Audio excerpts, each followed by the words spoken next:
Hello and welcome to episode 74 of the Let's Talk Thyroid podcast. I'm your host Annabelle Bateman, and today I am chatting with Chelsea and Morgan, who have their own podcast called Make a Baby with Hashimoto's podcast, all about exactly that, about making babies with Hashimoto's. So we touch on, fertility, falling pregnant, staying pregnant, being a new mum, because both Chelsea and Morgan both have new babies, newish, under one. I call that new. We touch on a lot of different topics all around this. So we know that this can be a sensitive topic because fertility, libido, pregnancy can be a trigger too for Hashimoto's. So I think we're mindful of that as we have this conversation. So I hope you find this helpful, whether you're really in that stage of life or not, because we do touch on a lot of other, important issues for women with Hashimoto's at all different stages, like understanding your cycle and optimal thyroid health. So even if this isn't exactly, your stage of life, then I still hope you find this conversation interesting. Chelsea is a registered dietitian and spiritual healer. She has Hashimoto's, as does Morgan. Morgan's a registered nurse who works in functional medicine. So, they could see in their work many women struggling with this topic, which is why they started their own podcast. So if this is your stage of life and your particular struggle, you'll definitely want to follow their podcast and listen as they dive into many of these issues that we cover in one episode in a lot more detail on their show. So I hope you really enjoy it and look forward to hearing your feedback. Can you imagine we do this again and it doesn't work? All right. It's all right. Okay, let's go. Well, I'll come back to you. I'll get Morgan to do her story and then we'll come back to you. And so then, you're not on Perfect. And then all my editing will be really fun, right? So, do you want to just start over again? Yeah, that way we can. It's one smooth. Well, we can. I know it's easier for you. Yeah, well, it is easier for me. I mean, I'll just keep the recording going, then I can just chop the first, 6 minutes out. So literally. Yeah. Okay. All right. Okay. Third time lucky, ladies. Okay. Well, Welcome, Chelsea and Morgan, to the Let's Talk Thyroid podcast. We have just had a couple of little technical issues, so this is our third time lucky. We're going to roll with it because we're three fabulous women. So welcome to the Let's Talk Thyroid podcast. We're going to talk all about making babies, which is going to be fun. Well, that's fun too. So. But before we do, I would love to just hear a little bit about each of your thyroid stories, just to set the scene for those listeners who may not know either or both of you. So, Morgan, I might ask you to go first this time. For Chelsea, poor Chelsea's gone first the last couple of times that we've cut out. So we're going to come to Chelsea. She's amazing. But Morgan, tell us a little bit about you and your absolutely. Your story. Well, I'm Morgan. I am a registered nurse and I work at a functional medicine clinic. I was diagnosed about 4.5 years ago with Hashimoto's. And at that time, I just, my mind and my body felt like they were on two totally different pages. I was just having serious fatigue, brain fog, which was super difficult for me to do my job as a nurse. I just had so much of my symptoms interfering with my day-to-day life. And I just couldn't imagine living like that for the rest of my life. So I actually found Chelsea. We were, this is like a coach client relationship turned friendship turned podcast co-host. So found Chelsea and she was like, you don't have to live like this. We're going to help you get rid of your symptoms, and started working with her. And I mean, really through, nutrition changes, we did mindset changes, and I changed a lot of things in my lifestyle. And that is really what turned my symptoms around, and I started to feel better and realized that I didn't have to live with this terrible fatigue or the weight gain or joint pain, the headaches. All of that was just a symptom of my Hashimoto's, and it didn't have to be like that. And when I realized that was such a huge relief to me, knowing that I could still feel like myself again. So yeah, I Yeah. mean, Yeah, here we that's are fabulous. today, and Yeah, but well, and 4.5 years is not, I mean, it probably feels like a long time to you, but I don't know, I was right. diagnosed 25 years ago. So 4.5 years Yeah. doesn't sound like too long. So, Yeah. in terms of, you've made a lot of progress in what I would think could well be a short period of time. So, yay, well done for Yeah. you. That's Yeah. great. Yeah. I will say, I mean, as soon as I had my diagnosis, I was like, I mean, thank God for Instagram, right? These days that you can go and find just Yeah, it about didn't anyone that exist can give you 25 tips years and ago. tricks. And right. Right. But I mean, truly, I found Chelsea like right away, and Yeah. she was, a huge help to where I wasn't A relying gift. solely on Yeah. Google. Yeah. Yes. Yeah, I think it's so helpful, isn't it, when you've got other people that have gone before or are Yeah. going alongside, and particularly with Hashimoto's, because, let's face it, the mainstream medical model doesn't really work for most of us. So we do need each Exactly. other. That kind of, Yeah. I talk a lot about building a thyroid support team, and we need a broad team. Absolutely. Yeah, we really do. I agree 1000%. Yeah. So, yeah, what a gift you were, Chelsea, and are to Morgan and to Yes. many others.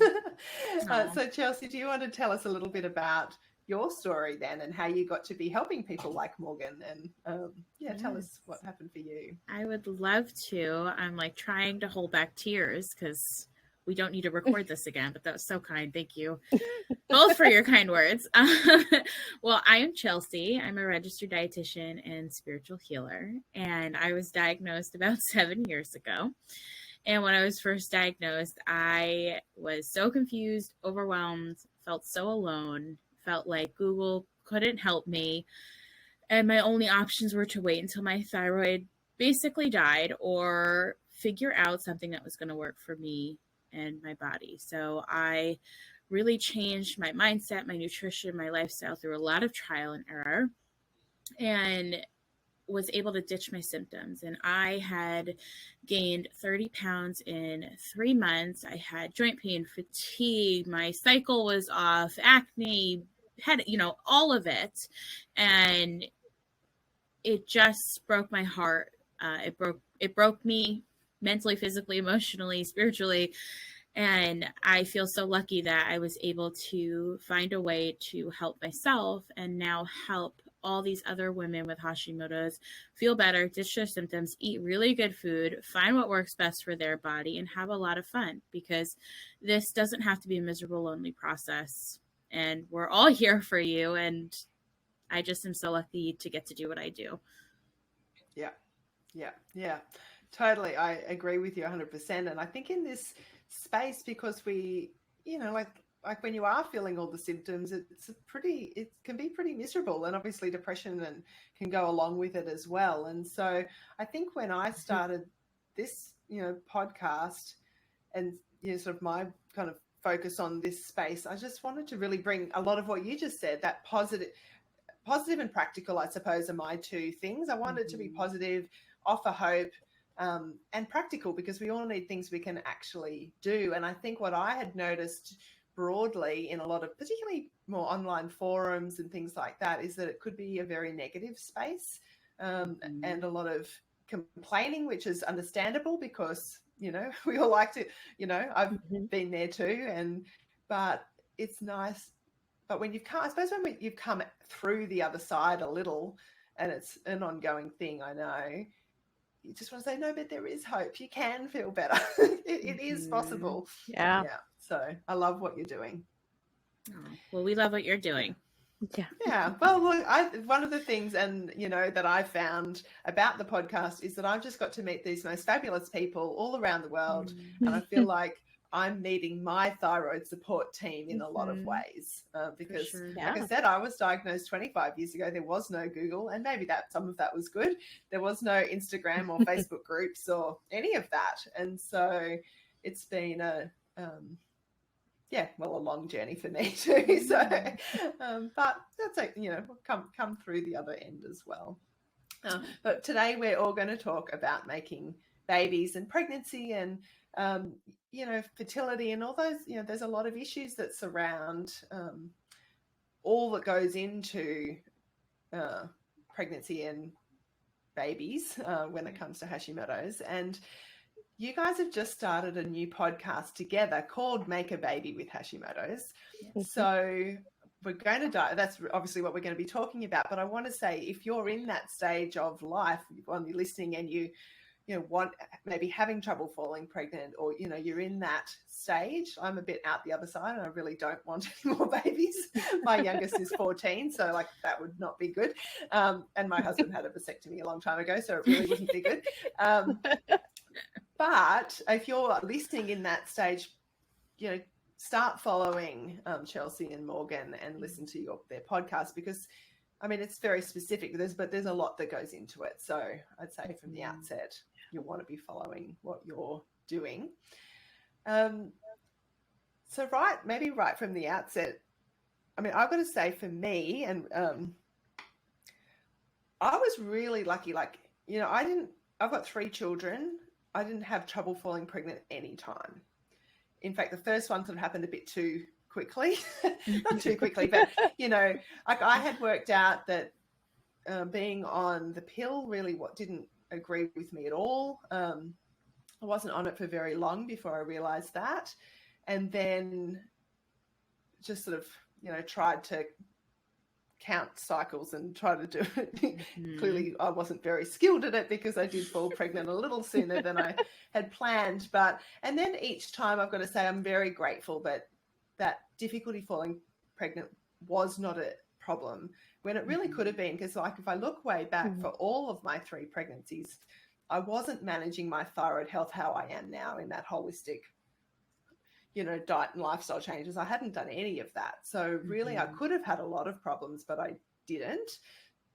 So I feel like in some ways I know I'm lucky, because I know so many people do have challenges in that area. Mm-hmm. So I'm just wondering, Julie, you've both got a child, is that right? Like you're both younger than me, so I can say that pretty safely. If you're watching on YouTube, you'll see that. You'll see that younger than me. But yes, we both have a baby. Mm-hmm. Yeah, and so Chelsea, how old's your baby?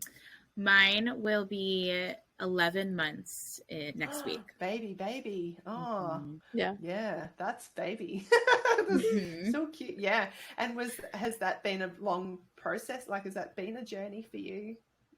So we didn't have much difficulty falling pregnant, which was amazing. And, before we jump into that, I just want to say we honor and respect that it can be a struggle, and just know that we're all here to support you through your fertility journey, your pregnancy, your postpartum journey, because we get it. We have worked with many women who have had struggles, and, we just want to say we have the utmost respect for you, and we're here for you. But I was very fortunate and lucky. It took us about 3 cycles, but we were trying, but like not trying. Like I was starting to learn my cycle. I just started tracking my basal body temperature. And I think that the 3rd time I nailed it, metaphorically and, so I was very lucky, but I had to learn my cycle, and it kind of took, a decent amount of time to figure out when I was actually ovulating, because I had an irregular cycle. And kind of being, guesstimating and hoping for the best. Yeah. And we're not really sort of taught that, are we? And I know you've got a podcast episode on that, on understanding your cycles. So maybe we can touch on some of that. But if you want the in-depth, go listen to that podcast episode, because I listened to that and that was really helpful. So Morgan, how old's your baby? He is 6 months old. And you too are babies. Very little. But much like Chelsea's story and your story, like I didn't have a lot of difficulty getting pregnant. Mine was actually a total surprise, but leading up to getting pregnant was kind of a challenge. Like I was tracking my cycle and having long cycles and ovulatory cycles. I was having, just trouble trying to figure out like what exactly was going on in my body, because it just seemed like maybe something was off, maybe my hormones are off. And then, I remember texting Chelsea, like, I don't know, here I am again with another long cycle. Like, I'm on day 46. And she's like, I don't know, I don't think you're pregnant, but I guess take a pregnancy test. And I was like, yeah, I don't think I'm pregnant either. And then lo and behold, I was. But so it was a total surprise, and was not expecting it at all. But I think leading up to it, it was a lot of trial and error with just trying to figure out, like, how can I get my inflammation down in my body, like what foods are working for me, trying to lower my stress because I had a really stressful job at the time. And I think a lot of that attributed to me actually getting pregnant. But yeah, sure. Yeah. Yeah. Yeah. It was definitely a journey getting there, and then a big shock when it happened, but extremely grateful that it did, because I know that like we said, a lot of women struggle with getting pregnant and have, sometimes a rough pregnancy. Luckily, my pregnancy was very smooth, very easy, but like I said, I know some women, it's not always the case. Well, you both sort of talked about those sort of irregular cycles. And I know, and that is a symptom, isn't it? That's a symptom of Hashimoto's. And there are a lot of people, as we all know, that are kind of walking around maybe struggling to fall pregnant, who have Hashimoto's and don't know that they have it. So that is common. But maybe we can talk about that sort of irregular cycle, and how do you start to, without going into all of the detail, because we can listen to that other episode, but how, if someone's listening and maybe they've got an irregular cycle or a long cycle, like what are some things that they maybe need to be working on or aware of or alert to, that's going to help them to maybe understand their body a bit better? Yeah. I'll take this question. Yeah.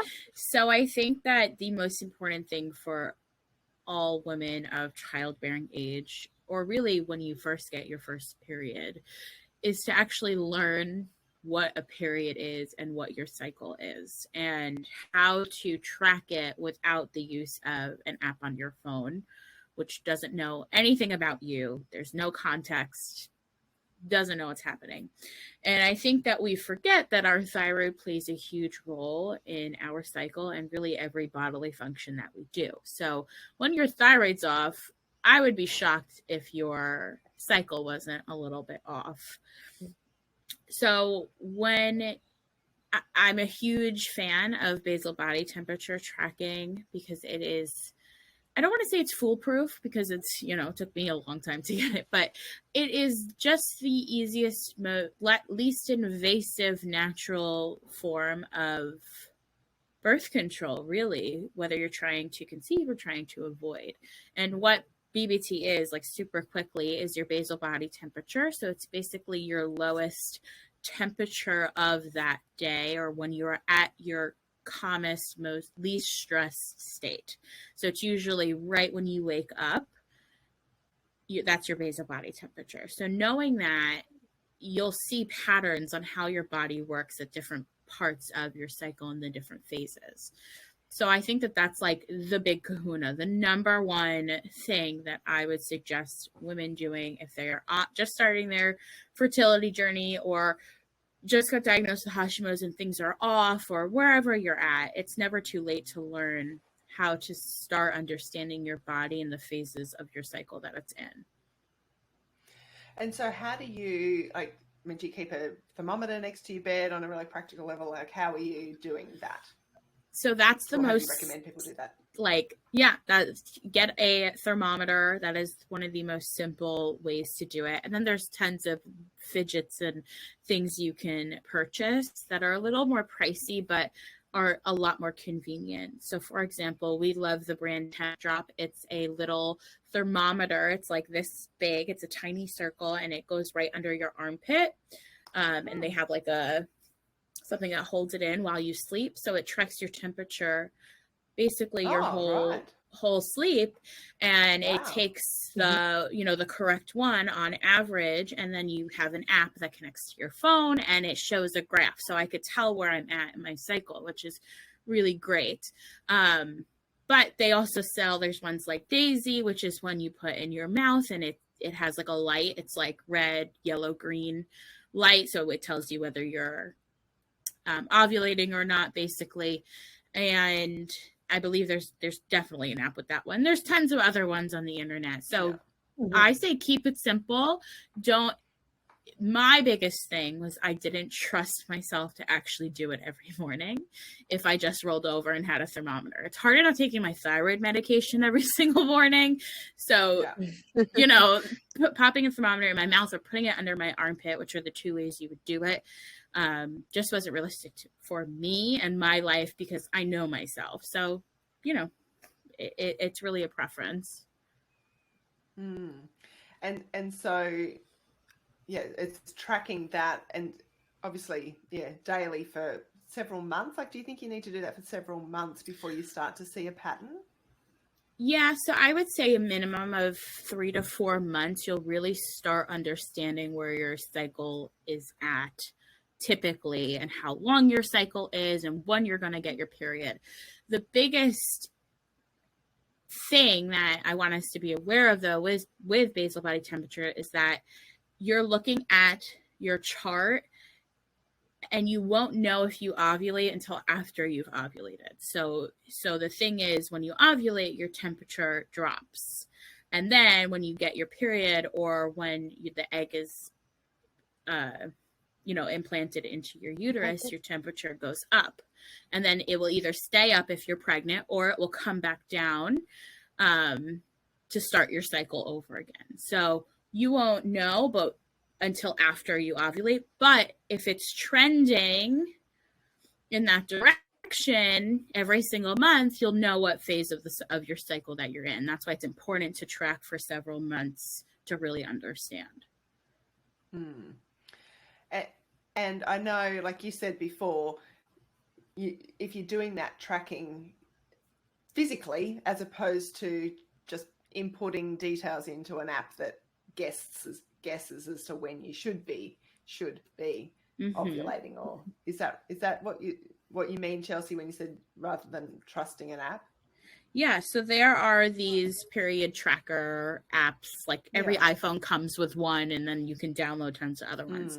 And while they're helpful, they look at what the textbooks say an average cycle is. So they'll predict your ovulation to be at day 14 and then your period to be at day 28, which I think we all can agree is not always accurate. No matter what your symptoms are. Now, there's other ways, obviously, to tell if you're ovulating without tracking at all. And you get very up close and personal with yourself and your body and the things coming in and out of it. But we go way more into depth in our podcast episode about this. But apps what I mean by apps are not ones that you're tracking your basal body temperature. It's just like the standard period app. Yeah, it's kind of just suggesting when it should be, not tracking when it actually is. I think that's the distinction, isn't it? Correct. Right. Yeah. Yeah. Morgan, is there anything else, in general terms, in terms of understanding the cycle that the thyroid patient needs to be aware of when it comes to fertility? Yeah, I mean, I think that we have to keep in mind that our thyroid hormones control a lot of like what our ovaries do.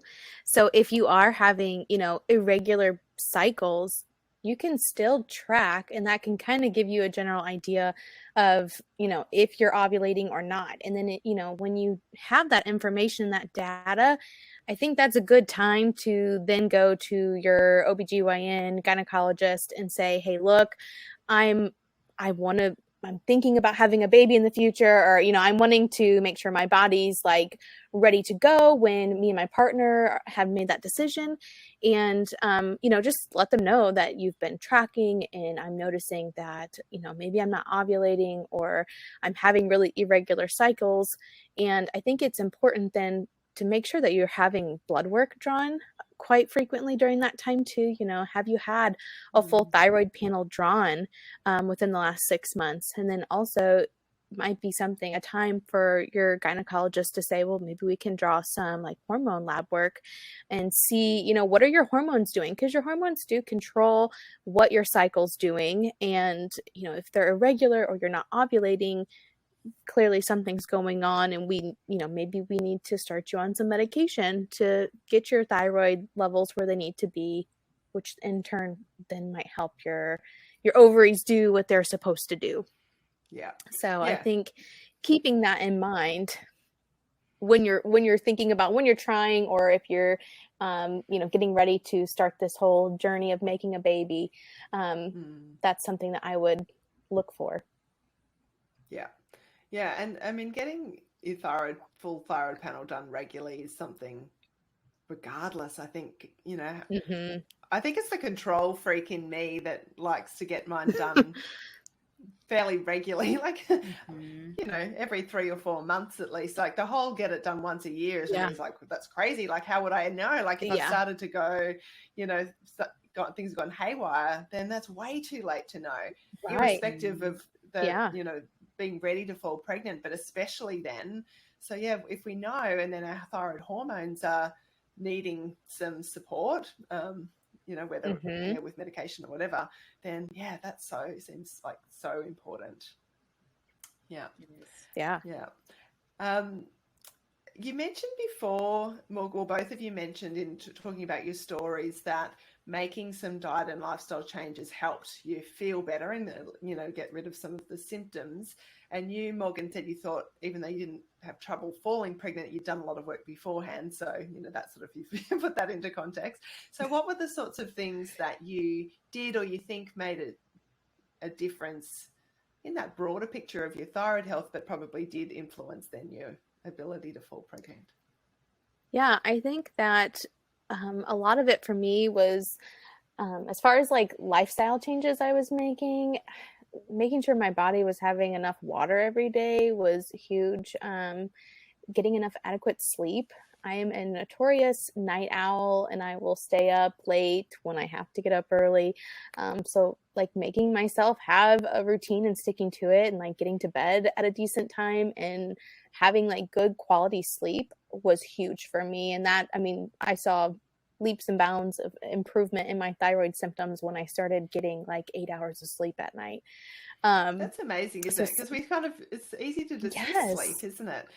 But it's so hard, so and it can be easy. hard. Was that hard? Like, did you have problems sleeping? Like, I mean, I know sleep's been an issue for me over the years. So yeah. I definitely, like natural calm was something. Chelsea was like, try this, see if it helps. And I was like, okay, all right. Definitely helped. That, other magnesium supplements I've taken before to help me fall asleep was a big like factor in me getting adequate sleep. Turning my phone off, not being on Instagram scrolling all hours of the night, because I would do that. I've got blue light blocking glasses that I would wear at least, you know, an hour before I go to bed if I was on my phone. So those are some of the things I would do. For a while, I was doing like meditations before bed, or like the Calm app had that. I would play, you know, things to help me fall asleep. So I've tried lots of things, and I've seen improvement in my sleep with the use of those tools. So yeah, if you're struggling with sleep, you know, there's lots of things you can implement into your routine that might help you get better sleep.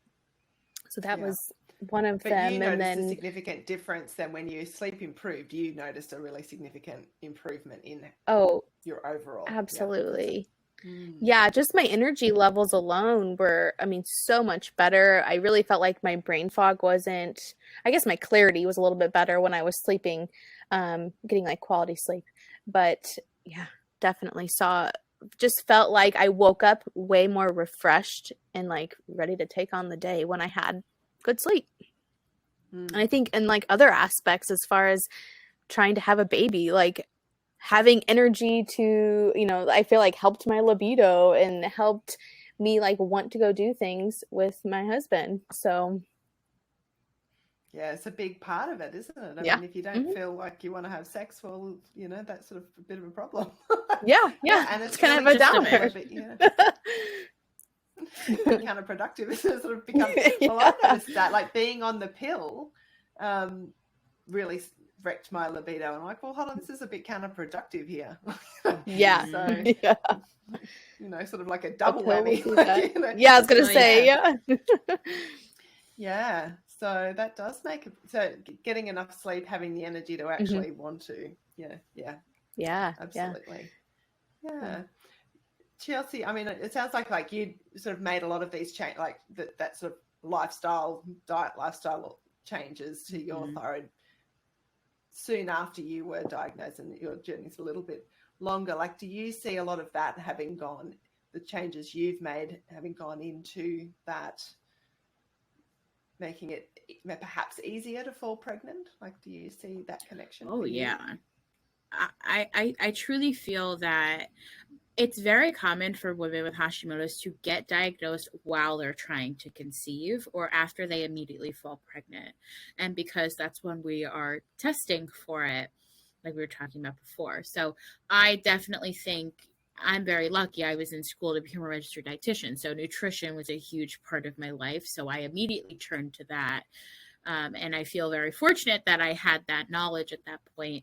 But I would say the number one thing that I think helped me fall pregnant, and I had a very complicated pregnancy, so I definitely, I think a lot has to do with that, but was decreasing my inflammation. I had a lot of inflammation in my body, and I know it sounds like an umbrella term, but what the main things I did for decreasing my inflammation was really nailing down what foods make my body feel good and what doesn't make my body feel good. And I did that in a more, at first, when I first was diagnosed, in a very restrictive way, because that's what Google said to do. And throughout my journey, I've learned to make it really more intuitive and exciting, and really learning what works, but what foods work for my body. I think that was a huge win on my part and what I now teach. I also worked really hard on decreasing my stress. I am a type A, high stress, former people pleasing woman. So I always got complimented. What I call a thyroid personality. You've got a thyroid personality. 100%.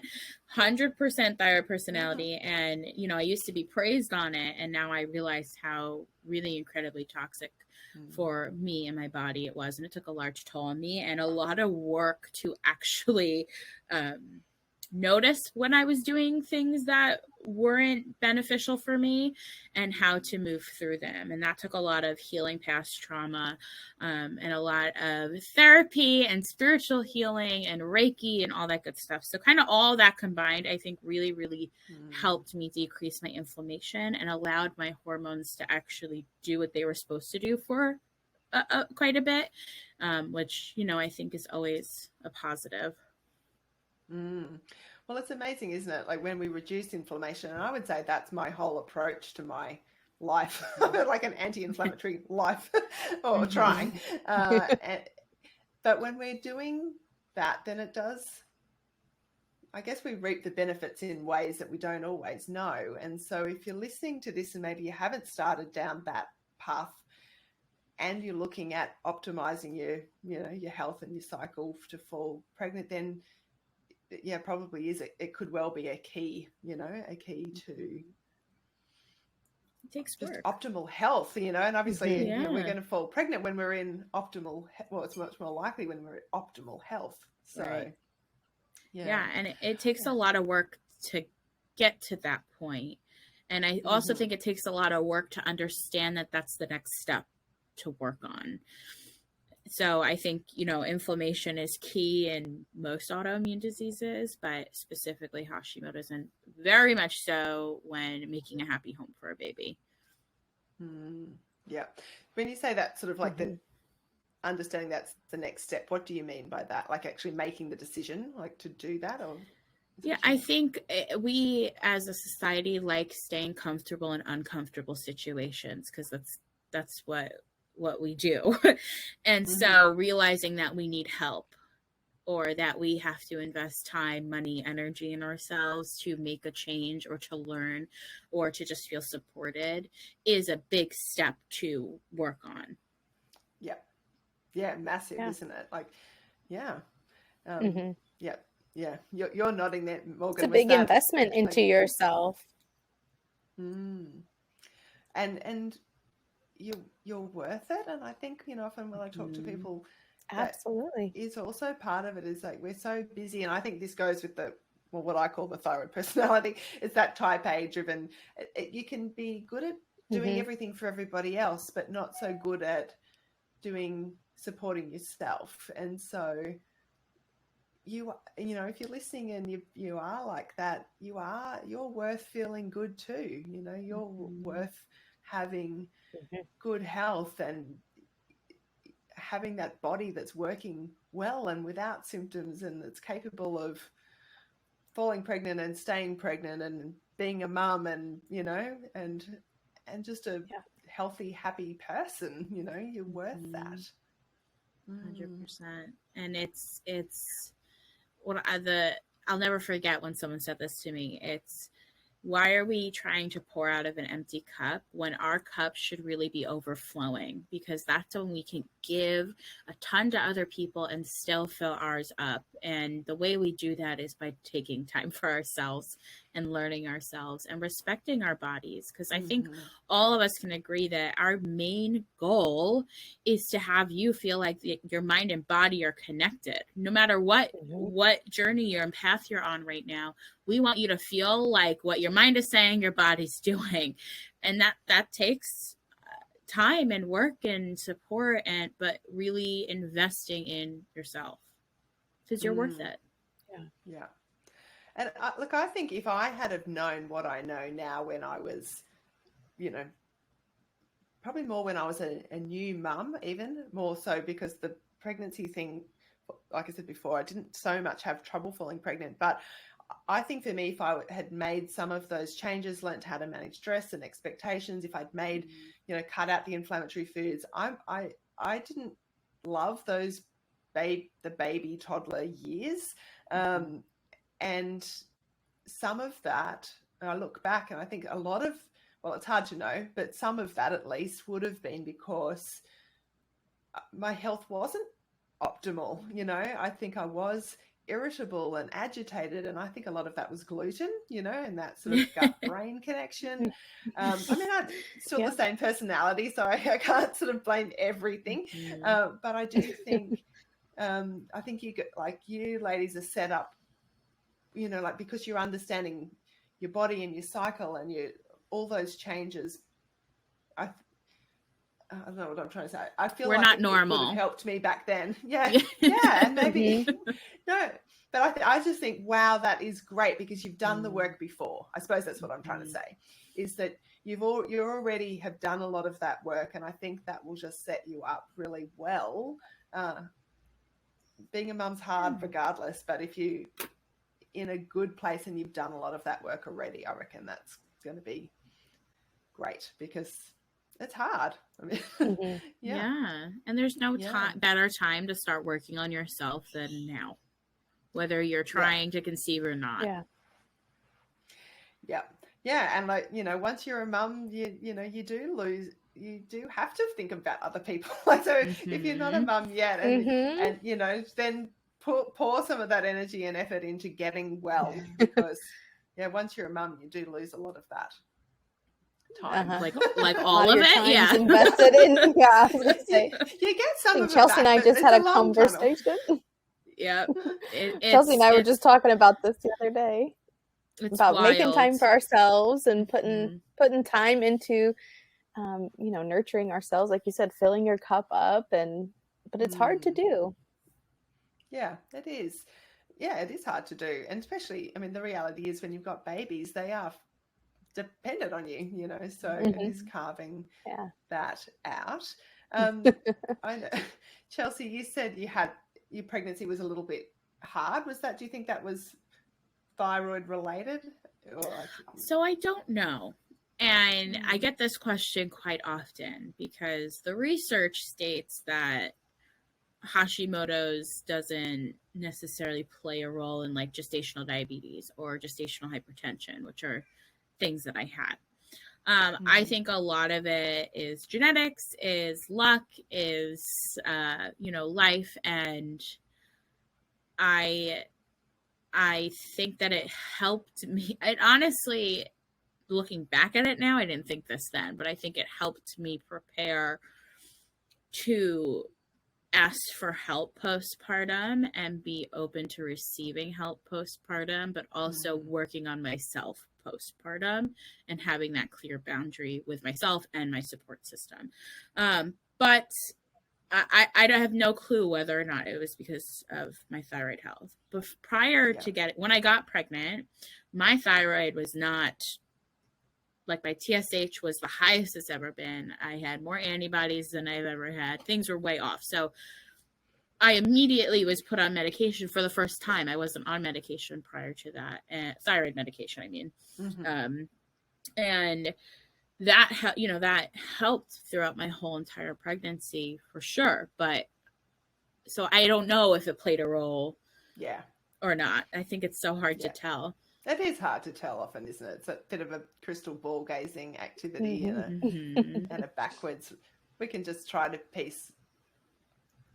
connect dots, but sometimes they can't be, and it's just a mystery.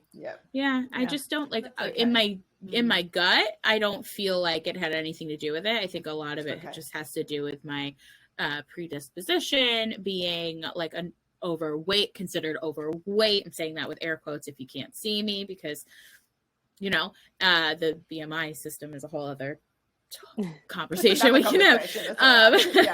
But I think it's just me. And honestly, looking back at it, and I know this isn't true for everyone, I have a fantastic child. She is like so kind, so sweet, sleeps through the night, knock on wood, I don't want to jinx myself, and has been, I think I had a really tough pregnancy, and this was my gift, and I honor and respect that, and I'm so grateful for her every single day. I'm very lucky. That's beautiful. Well, and that helps, because if you're getting sleep, I think that, coming back to that sleep conversation, I think I had 10 years where I didn't have whole night's sleep. I'm so lucky. And so I think that is a real blessing. Absolutely. It is. So Morgan, how's your sleep? How's your, We're struggling over here. Chelsea, any tips help? It's okay. We're making it through.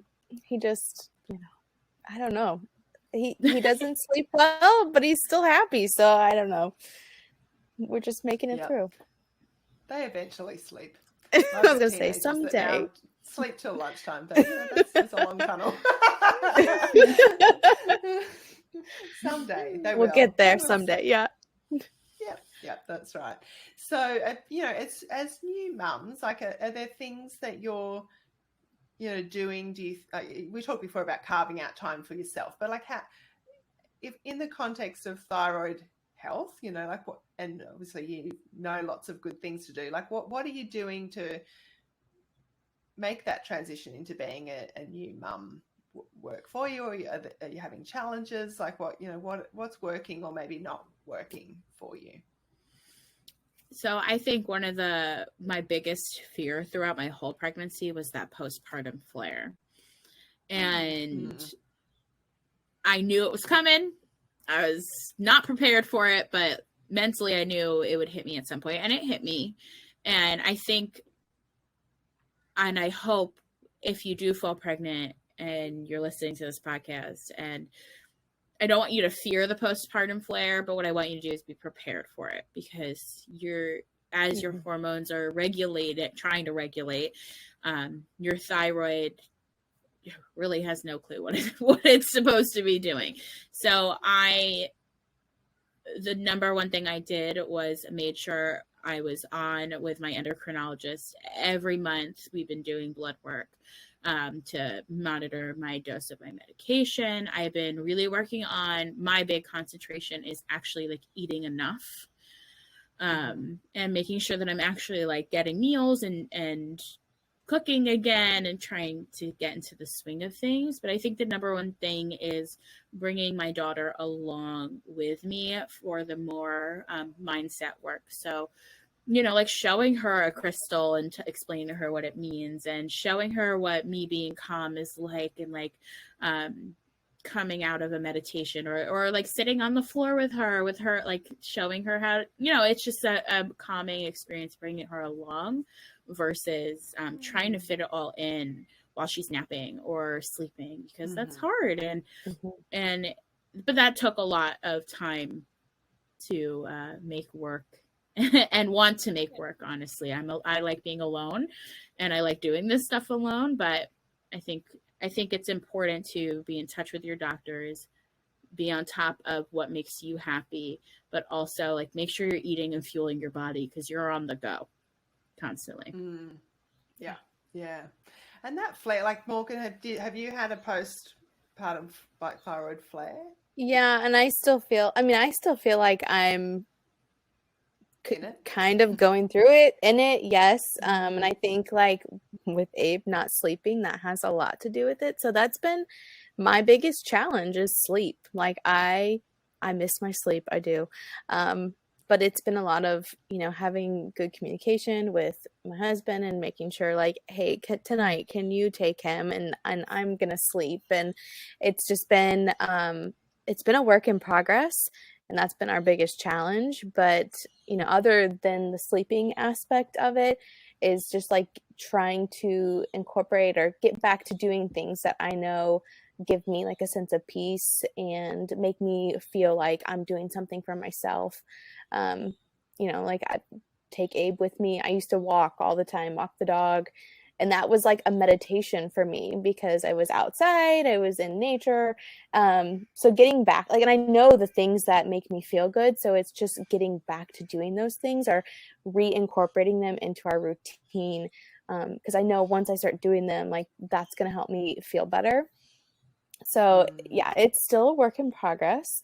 But we're like slowly getting back to, or I'm getting back to doing things that, make me feel good. And I know like with consistency, I'll start to see like the improvement of how I'm feeling.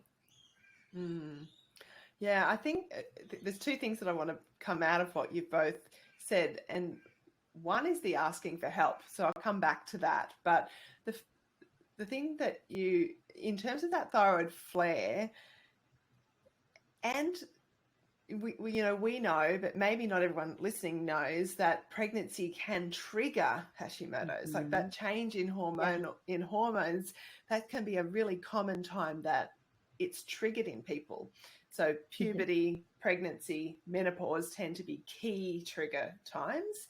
And so that's why I think you said before, Chelsea, a lot of people are diagnosed, during post-pregnancy. And so some of that postpartum exhaustion, maybe baby's not sleeping, but maybe is a thyroid problem, or both. Yeah. For sure. It is hard to pull it all apart, isn't it? It's hard. Yeah.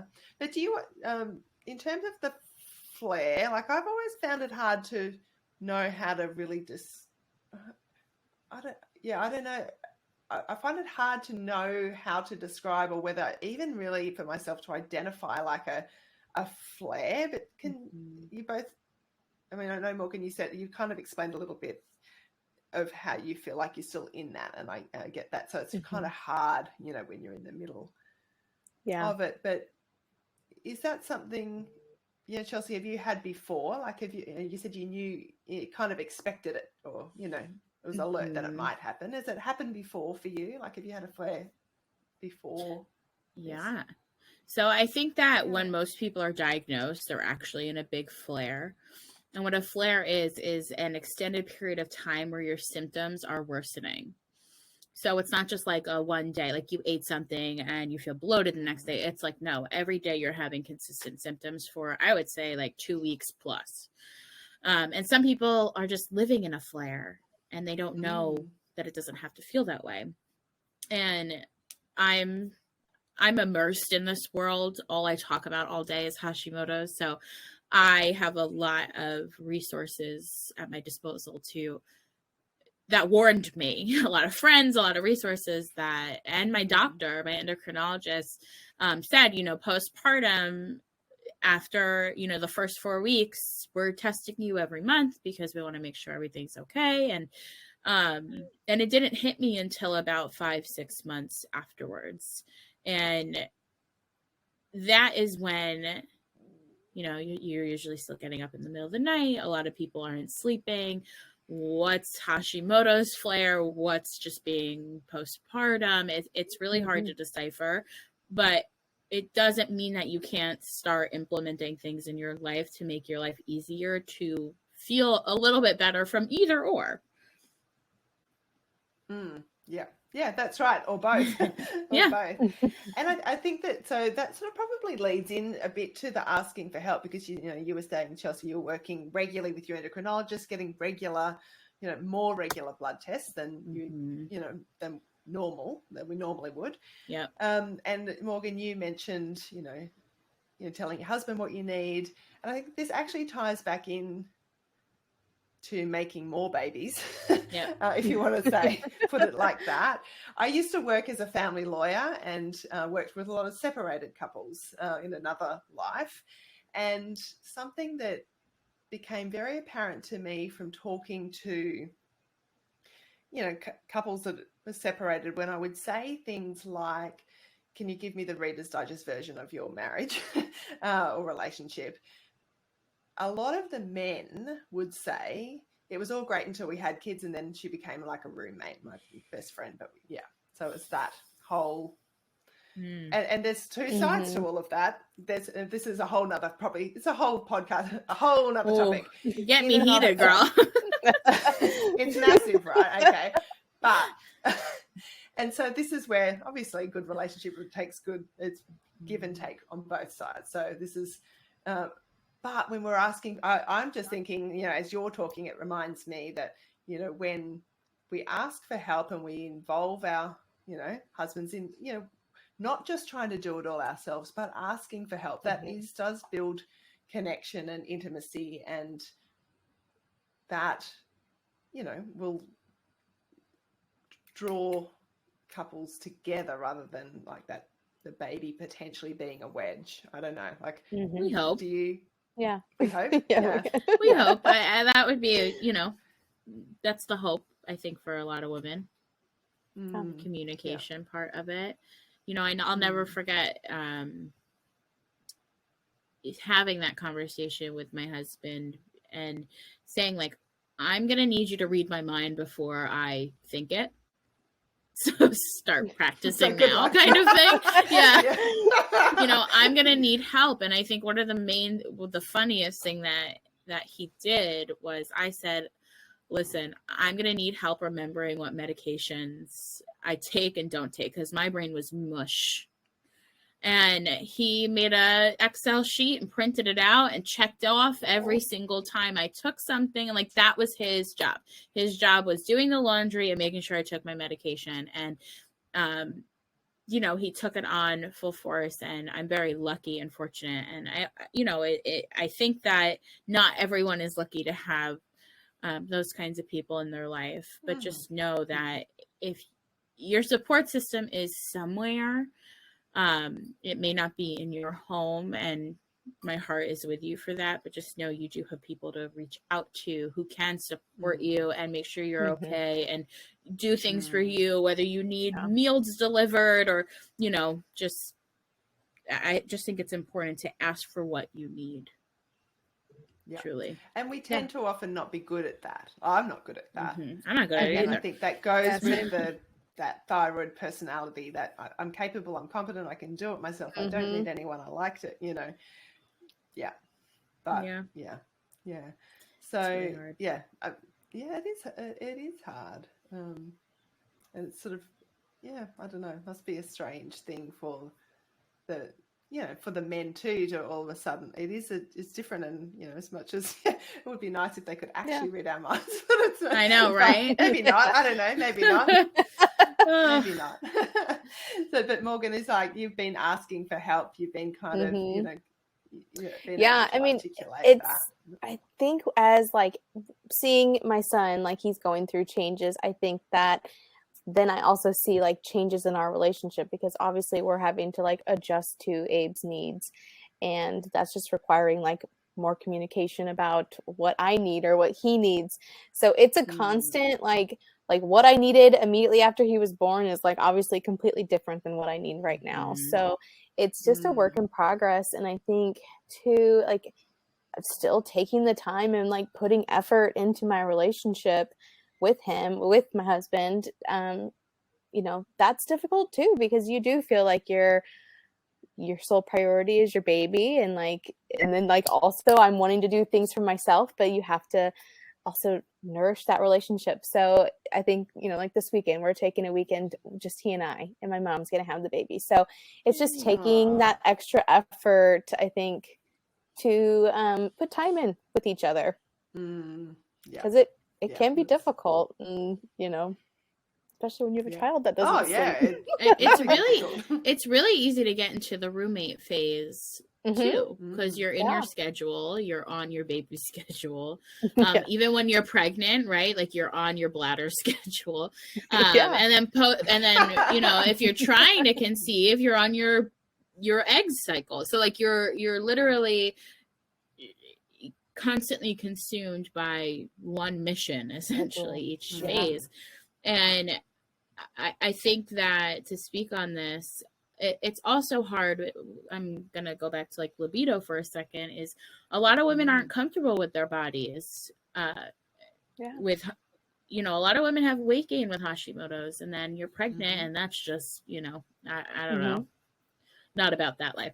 And then postpartum, you know, your whole life is turned over. So I think it's just really hard to feel confident in your body and just know you're not alone, because I felt the same way too. And, you know, having sex was not a first priority because I was uncomfortable. And communicating that took a lot of freaking guts, but it's something you kind of, it's an important value and belief in our relationship. And I think it's an important thing that a lot of people value in their relationship. So don't be afraid to tell your partner how you're feeling and like what your needs are. And it is going to feel so uncomfortable the first few times, probably every time you do it, but everyone comes out a better person on the other side during those conversations. Usually, can't speak for everyone. There are some crappy people in the world. But you know, I just want to say that like, I'm sure we can all understand what it's like to not be in love with your body or the way it looks. And that definitely affects your libido. And it's okay to feel that way. Just know that communicating your feelings is really fucking sexy. Oh, I cursed. Sorry. It's all right. It's okay. Okay. We can take the little E, explicit podcast. Okay. Okay, good. I've been trying so hard to be good because I cursed like a sailor and it slipped out. But good. You know, just I just wanted to throw that in. Yeah, and I think that is really important because, gosh, I remember years where I'm like, can you just not touch my boobs? Because, like, I'm so sick of them being touched. Like, you know, like sensory overload when you have a nursing child. Like, it's touching me. Like, and you know, I remember when I had 3 little boys and they were, I don't know, like 3 under 5. And I remember at that point saying to my, like, I don't know, do you know about the love languages, like the different love languages? Yeah. So I don't know, my husband's probably love language, physical touch, probably like a lot of men. And I'm like, stop, I just don't want to be touched. I'm being touched all day. Like my boobs are being touched. My kids, they want to be hugged. Like I just don't want to be touched. Yeah, you're touched out. I was touched out. Physical touch is not my primary love language. Words of affirmation. Tell me I'm an amazing mom. Tell me I'm doing all the right thing. Then you might be able to hug me, you know. There you go. Yeah. But actually, like, I know. But I mean, and again, but it's all connected. It's all relation. Like, and it does feed into libido because if our needs are being met mutually, you know, and it does. But I just remember that, like, I just like don't touch Mhm. me. But being able to say, this is why too, like, I'm just being touched, like they're pulling on me all day. They, like once, if you're still breastfeeding, you're still, or just being, it's like, I just want space. And so being able to say that and then being able to communicate maybe, that sort of love in other ways for a season is, a period of time. Just that. It is important because we do feel, I don't know, like our body's not our own. That's probably how I felt. And like you're sweaty and like dripping and you have a kid on you and you're scarfing down, like the day's not yours. It's hard. Yeah. And things hurt, like, parts of your body hurt, so you don't always, it's like, but make a baby, guys. It's great. I can remember, like, that's right. We're not really doing a good sell here. I was about to talk about, I remember kind of scabbed nipples, but, like, oh my gosh. You don't forget those things, I was just saying. I was just like, very grateful. Wild. And, no one tells you about this stuff, and no one warns you. No one warns you. And you're like, if I have ever used Google, I don't think I've ever used Google more than postpartum. Literally, like, is my baby supposed to take this many breaths per minute? Like, crazy stuff. But yeah, I feel you. It's hard to communicate, but it's really great for you to do it. Yeah. Moral of the story. Tell us, ladies, about your so the podcast that it's a fairly new podcast. I know Chelsea's you've had a separate podcast going as well, but in terms of the Make a Baby podcast, what's your heart for it? What will listeners expect if they're going to start, listening? What sorts of things are you wanting to cover? Just give it a good plug. Tell us about it. Morgan, you want to go? Well, I'll go if you don't mind. We started this podcast because we wanted a place for women to go and be able to like educate themselves, feel like they're part of a community, because it's really a topic that's not talked about very often. It's, like we talked about earlier, even your endocrinologist, they don't hit on a lot of these topics of, you may struggle with getting pregnant. So we wanted somewhere women could go and feel like they could relate, basically. They're talking to two friends that are just, telling, giving them like tips and tricks and educating them on what to do when they're trying to conceive. And really our topics kind of range from all over. We're not missing anything. I feel like we have lots of things we're going to hit on. Some of it's explicit, some of it's very factual, data based, so it's going to range from all over the place kind of with conceiving. So but yeah, Chelsea, anything you want to add to that? Yeah, I think a lot of the women we see come into our world inside the Hashimoto's method have struggled with fertility or are starting that journey and just want to feel as good as they possibly can. And I know I personally have worked with a lot of women one-on-one who their goal was to get pregnant.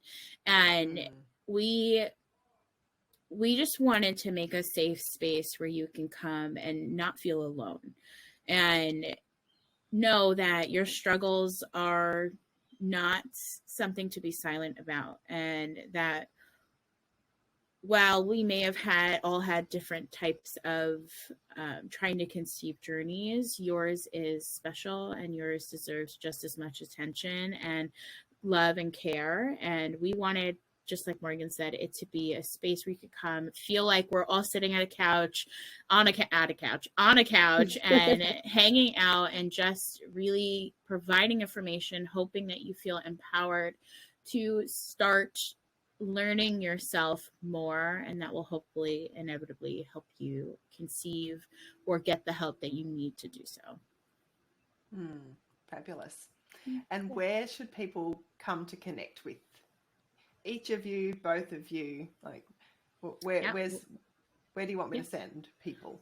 Well, we each have our own Instagram pages, but the best place for Make a Baby with Hashimoto's stuff would be our Instagram page, Make a Baby with Hashimoto's Pod.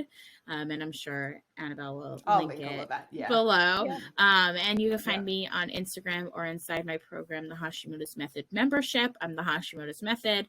And Morgan is TTC with Hashimoto's, trying to conceive with Hashimoto's on her page. Yeah. Awesome. Yeah. And yeah, look, you both share great information. I've been following for a little while. I like Instagram's kind of my thyroid space. Like I like Facebook for other things, but you know, where I follow all my other thyroid people is on Instagram. And so, you know, I love seeing what you're doing, and I do enjoy, I just enjoy, I don't know, just sharing that. It's a big world. There's a lot of people with thyroid conditions, and there's a lot of people doing great things. And so, you know, go check these ladies out, you know, particularly, you know, obviously that making babies, you know, if you're not wanting to make a baby, then but still follow you on Instagram anyway, because you share a lot of really helpful Hashimoto's information that is relevant regardless of what stage of life, you know, that you're at. And I think we covered some of that earlier on in that conversation, that so much of what we do is really all about optimal health.